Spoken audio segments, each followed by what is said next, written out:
அனைவருக்கும் அன்பு மிகுந்த வணக்கம். செல்வராமாயணம் என்னும் இலக்கண பாடல்களும் இலக்கிய சுவையும் கொண்ட புதிய ராமாயண காவியத்தை புனைய வைத்த என் இறைவன் ராமனை நன்றியுடன் வணங்கி மகிழ்கிறேன். செல்வராமாயணம் பருவம் 3 அயோத்தி பருவம், காலம் 8 பரதன் காலம். நாட்டிற்கு நன்மை ஏற்பட அருளுமாறு பரதனிடம் கேட்ட மக்கள். பாடல் எண் 1003. இன்னல் தாங்கிறையெனவே எழுந்து வந்த நல்லோனி, துன்பத் திரைக்கடலுள் துரும்பாகி உள்ளோனி, பொன்னென்றே போற்றும் உளம் பூக்கும் பொய் இல்லோனி, நன்மை என்றும் நாடடைய நலமருள்வாய் வல்லோனி. இதுவே 1003வது பாடல். இந்த பாடலுக்கான விளக்கத்தை காண்போம்.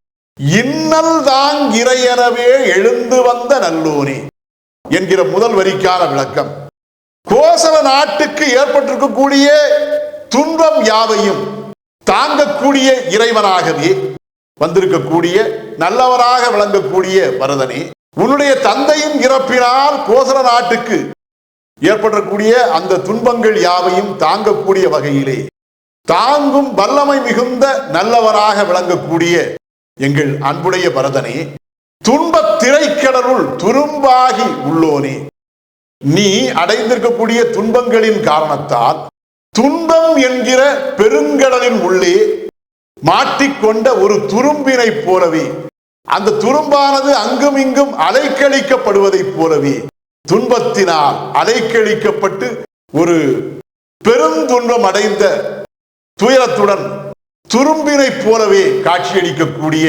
ஒரு துன்பம் தாங்கிய துன்பம் அடைந்த உள்ளம் கொண்டவனே, பொன்னென்றே போற்றும் உளம் பூக்கும் பொய் இல்லோனே, பத்தரை மாற்று பசும்பொன் இவனுடைய உள்ளம் என்று போற்றத்தக்க வகையிலே எந்த ஒரு இழுக்கும் இல்லாத மிகவும் தூய்மை மிகுந்த உள்ளத்தை கொண்ட காரணத்தால் பொன்னான உள்ளம் என்று போற்றத்தக்க வகையிலே உண்மையே பூக்கக்கூடிய உள்ளமாக, பொய் எதுவுமே தோன்றாத உள்ளமாக விளங்கக்கூடிய மிக உயர்ந்த உள்ளம் கொண்டவனே, நன்மை என்றும் நாடடைய நலமருள்வாய் வல்லோனே.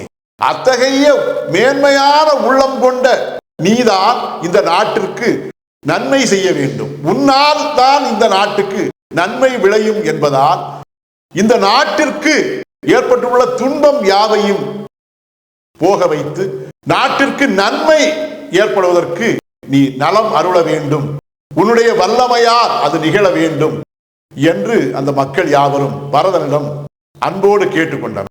இதுவே 1003வது பாடலுக்கான விளக்கம். செல்வராமாயணத்தின் 1004வது பாடல் மற்றும் அதன் விளக்கம் ஆகியவற்றை அடுத்த பகுதியில் காண்போம்.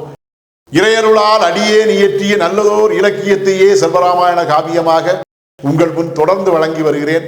உங்கள் அன்பையும் ஆதரவையும் தொடர்ந்து தந்து இந்த புதிய ராமாயண காவியத்தை அனைவரிடத்திலும் கொண்டு சேர்க்குமாறு உங்களை அன்போடு கேட்டுக்கொள்கிறேன். அனைவருக்கும் நன்றி, வணக்கம்.